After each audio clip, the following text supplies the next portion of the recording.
Hello everyone, this is David from DIY Gains.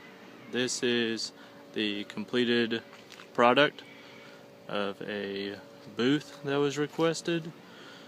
As you can see here, I have a bench that goes on the back as well as a little resting area in the front for whenever people are sitting down taking pictures. And up here, here, and here are hooks that we can hang different kind of decorations.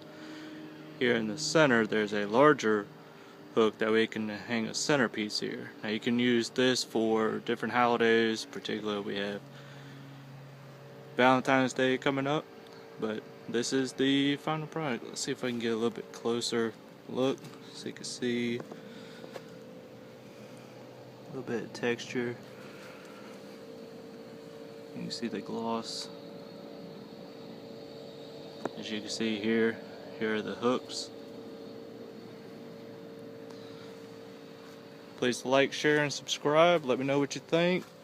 Let me know if you have any kind of ideas, good ideas, or if you think we would have done something a little bit different. Let me know what you think. Thank you for watching. Please like, share, and subscribe.